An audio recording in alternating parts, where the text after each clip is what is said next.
नमस्कार दोस्तों, स्वागत है आपकी अपनी प्रोग्रेसिव एजुकेशन चैनल पर। मैं पूनम यादव आज आपके लिए लेकर के आई हूँ रीजनिंग के मिक्स क्वेश्चन की पार्ट 9 क्लास। इसके पहले ही दोस्तों मैंने कई सारी क्लास अपलोड कर दी। यदि आप लोगों ने मेरी उन क्लासों को नहीं देखा है तो आप उन्हें भी जाकर के ज़रूर देख लीजिएगा। तो चलिए दोस्तों, बिना टाइम वेस्ट किए करते हैं आज की क्लास की शुरुआत। और दोस्तों, आज की क्लास में हम एमपी पुलिस कांस्टेबल में आए हुए प्रश्नों को करने वाले हैं। तो जिनका भी आगे पेपर है वो मेरी क्लास को पूरा एंड तक देखते चलिएगा और बिल्कुल कंसंट्रेट होकर पढ़ते चलिएगा। तो प्रश्न नंबर 1 है आपकी स्क्रीन के सामने। यदि डिस्ट्रिक्ट को SIDIRT लिखा जाता है तो बटन को क्या लिखा जाएगा? तो दोस्तों आपके सामने कोडिंग डिकोडिंग वाला प्रश्न हैगा और ये भी एमपी पुलिस कांस्टेबल में अभी पूछा गया है। तो इन्होंने हमें जो दिया है वो डिस्ट्रिक्ट की जो कोडिंग दी है, इन्होंने हमें क्या दी है?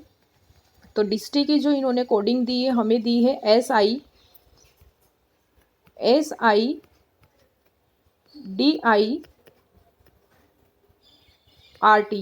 तो आप देख सकते हैं कि यहाँ पर क्या लॉजिक लगा है। तो एस हमारा फर्स्ट पर आ गया, आई वहीं पर है, डी हमारा इधर आ गया, आई हमारा इधर आ गया, आर वहीं पर है, टी हमारा लास्ट में आ गया। तो मतलब इन्होंने यहाँ पर जो है अल्फ़ाबेट को क्या है इंटरचेंज किया है, मतलब आगे पीछे इन्होंने क्या है अल्फ़ाबेट को जमाया है। तो जैसा यहाँ पर आगे पीछे करके जमाया गया है वैसे ही हम बटन को भी जमा देंगे। तो हम जैसी इधर कोडिंग हुई है हम बटन को भी वैसे ही कोड कर देंगे तो हमारा आंसर जो है निकल करके आ जाएगा। तो टी हमारा फर्स्ट पर आ गया, यू यहीं पर हैगा, बी हमारा यहाँ पर आ गया। तो आप देख सकते हैं कि हमारी जो आंसर है वो आ जाएगा। एन हमारा यहाँ पर आ गया, ओ यही रहेगा, टी यहाँ पर आ गया। तो कहीं आपको ऑप्शन TUBNOT वाला दिख रहा है तो ऑप्शन हमारा जो सी है वो करेक्ट हो जाएगा। बहुत इजी प्रश्न था। चलते हैं हम नेक्स्ट प्रश्न की ओर। प्रश्न नंबर 2 है, यदि A बराबर 1, हिट बराबर 37 तो SMTZ बराबर क्या होगा? तो यहाँ पर दोस्तों यदि आप लोगों को कोडिंग डिकोडिंग अच्छे से याद है तो आप प्रश्न को देख करके ही आंसर बता सकते हैं कि यहाँ पर क्या लॉजिक लगा है। तो जैसा आप सभी को पता है एक ही कोडिंग कितनी होती है? एक होती है। और हिट की इन्होंने जो कोडिंग दी है वो कितनी दी है? हिट की कोडिंग इन्होंने हमें दी है वो दी है 37। तो एच हमारा 8 पर होता है, आई हमारा 9 पर होता है और टी हमारा 20 पर होता है। तो 20 और 9 29 और 8 हमारा 37 हो जाएगा। तो यहाँ पर जो है कोडिंग को प्लस किया है। तो अब ऐसे ही हम जैसे यहाँ पर कोडिंग को प्लस किया है ऐसे ही हम इसको SMT इनकी भी हम कोडिंग को क्या है दोस्तों प्लस कर देंगे तो हमारा जो आंसर है वो आ जाएगा। तो एस हमारा 19 पर होता है, एम हमारा 13 पर होता है, टी हमारा 20 पर होता है और जेड हमारा जो होता है वो 26 पर होता है। ठीक, तो आप 20 और 26 46, 13 और 29 तो 78 जो हमारा आंसर है वो आ जाएगा। तो हमारा आंसर आ गया 78, ऑप्शन बी करेक्ट हो गया। यहाँ पर कुछ नहीं है, कोडिंग को बस प्लस करना है और आंसर आ जाएगा। चलते हैं हम नेक्स्ट प्रश्न की ओर। प्रश्न नंबर 3 आपकी स्क्रीन के सामने। गोपाल मोहन से बड़ा है किंतु राम से छोटा है, मोहन सोहन से बड़ा है किंतु राम से छोटा है, तो सबसे बड़ा कौन? तो जैसा हमें प्रश्न में बोला है हम वैसा ही इन्हें क्या है जमा देंगे। तो गोपाल जो है किससे बड़ा है? तो गोपाल जो है मोहन से बड़ा है, तो मोहन को हम ऊपर बिठा देंगे, मोहन को हम नीचे बिठा देंगे क्योंकि गोपाल मोहन से बड़ा है। किंतु राम से छोटा है। अब किंतु आ गया, किंतु मतलब फर्स्ट पर्सन यहाँ पर कौन है? गोपाल है। तो किंतु राम से छोटा है कौन? गोपाल, तो राम बड़ा हो जाएगा। बस दोस्तों इसमें शब्दों का ही ख्याल है। आगे देखेंगे, मोहन सोहन से बड़ा है। मोहन जो है किससे बड़ा है? सोहन से बड़ा है। और किंतु राम से छोटा है, तो मोहन राम से छोटा है और सोहन से बड़ा है, तो सबसे बड़ा कौन?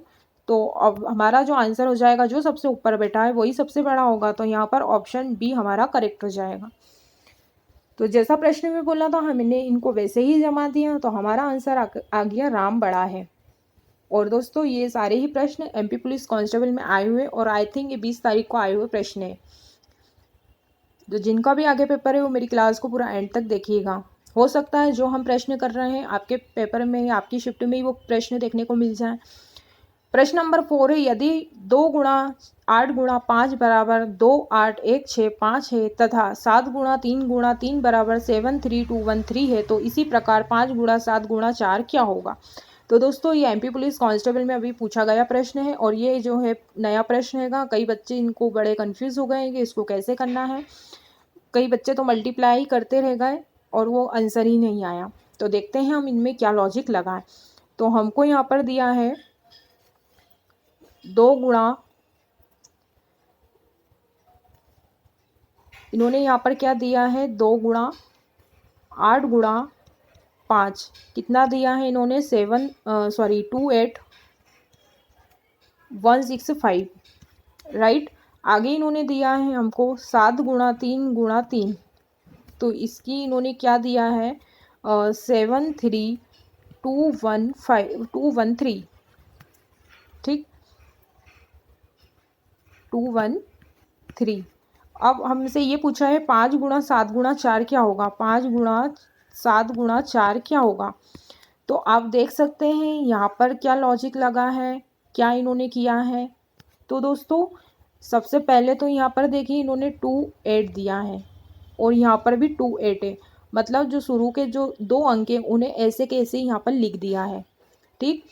उसके बाद में यहाँ पर शुरू वाले अंकों का गुणा हुआ है, तो 2 8 और 8 16, तो यहाँ पर 16 आ गया। जो आखिरी वाला अंक है वो एज इट इज़ इन्होंने आखिरी में लिख दिया है।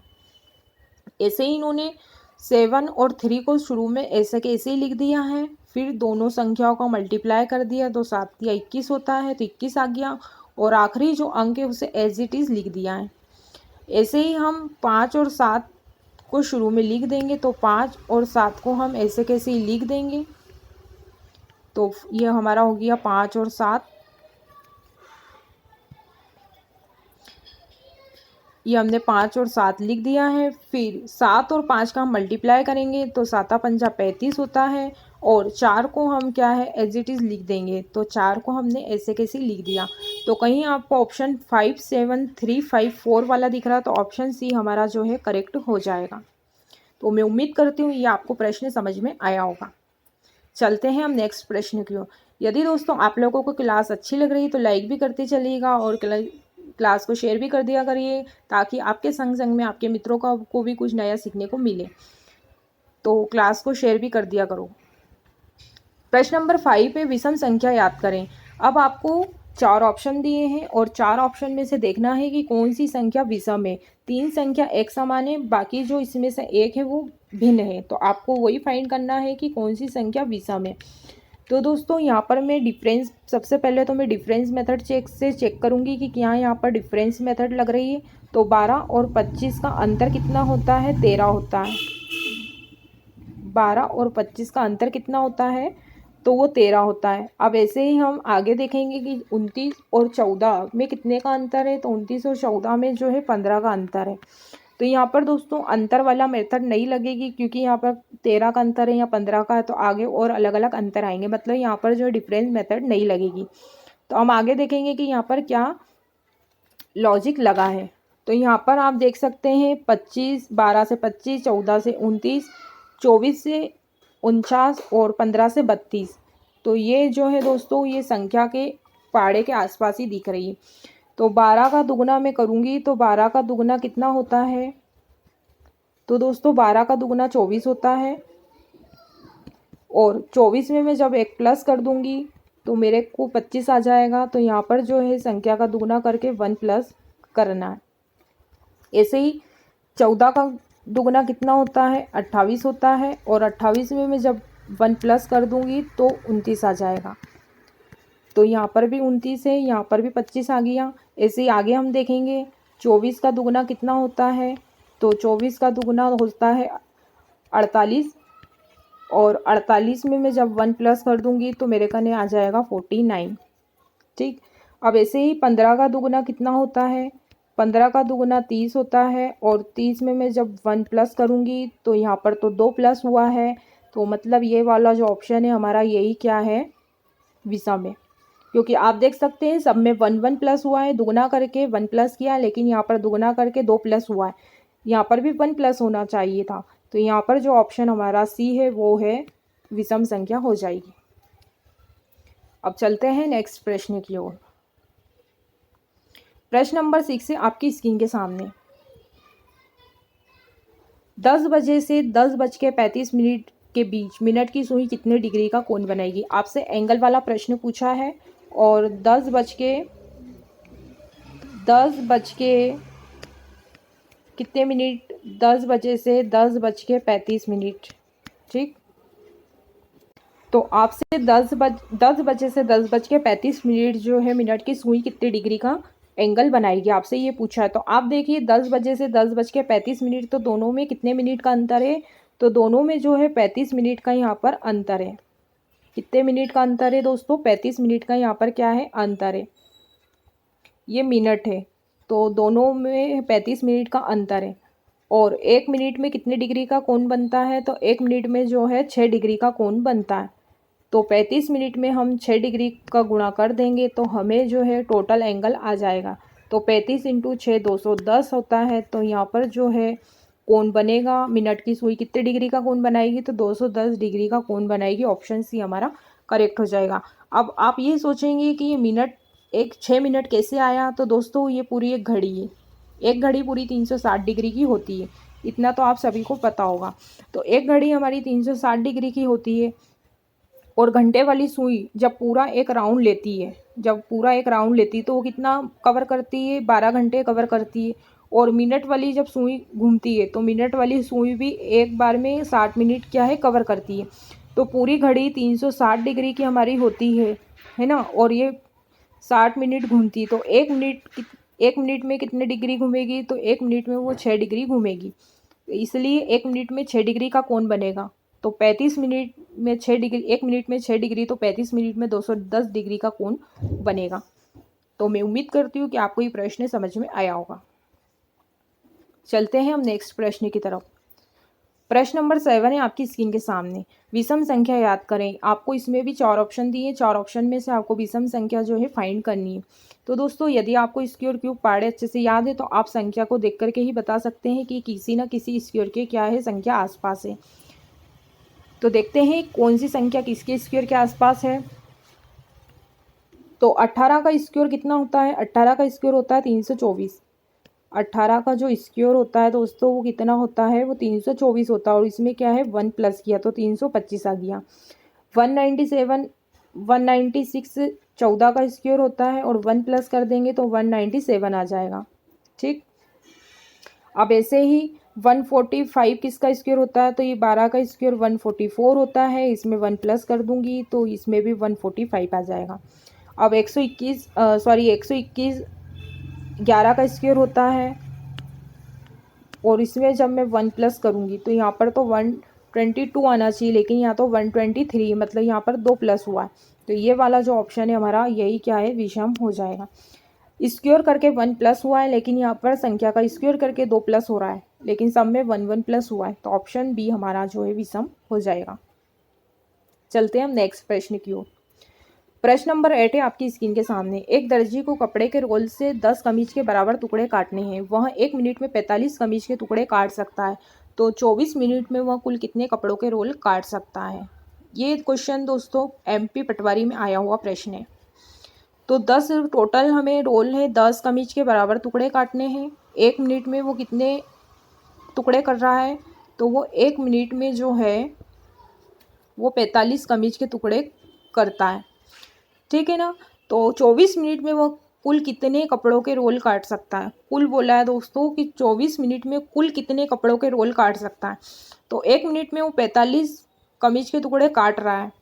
ठीक, तो वो 24 मिनट में कितने टुकड़े करेगा, तो 24 मिनट में वो हम इसको 45 से मल्टीप्लाई कर देंगे, क्योंकि 1 मिनट में 45, तो 24 मिनट में कितने टुकड़े, तो 24 × 45 कितना हो जाएगा दोस्तों, तो ये हो जाएगा 1080। और हमसे यहाँ पर कुल बोला है और कुल यहाँ पर कितने हैं 10 है, तो हम 10 का यहाँ पर भाग दे देंगे तो हमें जो है कपड़े के रोल जो है कुल पता चल जाएंगे। तो जब हम इसको 10 से भाग देंगे तो हमारा जो आंसर आएगा वो होएगा 108। तो कुल कितने टुकड़े हो, वो रोल के कितने टुकड़े काट सकता है तो वो 108 जो है रोल काट सकता है। तो ऑप्शन हमारा सी करेक्ट हो जाएगा। 1 मिनट में वो 45 कमीज के टुकड़े काट रहा है, तो 24 मिनट में वो कितने करेगा? तो 24 इंटू 45 1080 टुकड़े करेगा। लेकिन यहाँ पर कुल बोला है तो कुल से हम भाग देंगे, तो कुल यहाँ पर 10 कमीज है, तो 10 से हमने जब भाग दिया तो 108 जो है वो कपड़े के रोल काट सकता है। तो हमारा आंसर सी करेक्ट हो गया। चलते हैं हम नेक्स्ट प्रश्न की ओर। प्रश्न नंबर 9 है आपकी स्क्रीन के सामने, और ये दोस्तों अभी एमपी पुलिस कांस्टेबल में हर शिफ्ट में 2 से 3 प्रश्न जो हैं इसी से ही पूछे जा रहा है, और ये जो है लॉजिकल स्टेटमेंट का प्रश्न है। तो कई बच्चे इसमें बहुत कंफ्यूज हो रहे हैं कि हम इसको कैसे करें। तो या तो माँ प्यारी है या स्नेही है, तो या वाली कंडीशन लगी हुई है दोस्तों। तो इसके 3 नियम होते हैं। एक तो और वाला होता है, जब भी और आ जाए तो आपको या लगा देना है, और की जगह या लगा देना। जैसे राम और श्याम गाते हैं, तो अब इसका जब बनेगा वो स्टेटमेंट तो क्या बनेगा? राम या श्याम गाना गाते हैं। तो और आ जाए तो या लगा देना है, और यदि आ जाए, यदि तो ऐसा जब प्रश्न आता है तो इसमें कौन सा बनता है, इसमें कौन सा स्टेटमेंट बनता है? तो इसमें बनता है ए बी, और बी नेगेटिव और ए नेगेटिव, ये वाला फॉर्म बनेगा यदि तो वाली कंडीशन आती है तो। और एक और मैं बता देती हूँ, ये 1 हो गई हमारी कंडीशन, ये 2 हो गई, और इसमें तीसरी क्या होती है? इसमें तीसरी होती है या तो ये या तो वो। तो इसमें जो फॉर्म बनेगा वो बनेगा ए नॉट बी और बी नॉट ए। ठीक, तो इतने 3 नियम होते हैं। तो अभी हमको कौन सी कंडीशन दी है? हमको ये वाली कंडीशन दी हुई है। तो इसको हम कैसे करेंगे देखते हैं प्रश्न में। तो प्रश्न आपको दिया है, तो ये या तो माँ प्यारी है, तो ये वाला जो एक लाइन है ये हमारे लिए हो गई ए, और ये वाली जो लाइन है ये हो गई हमारे लिए बी। ठीक है, अब आपके सामने 4 ऑप्शन दिए हैं। तो इन्होंने दिया है माँ प्यारी है, तो ये हो गया फर्स्ट कंडीशन हो गई। तो माँ प्यारी है तो ये हो गया हमारे लिए ए। दूसरा है माँ प्यारी नहीं है, तो ये हो गया हमारे लिए ए नेगेटिव।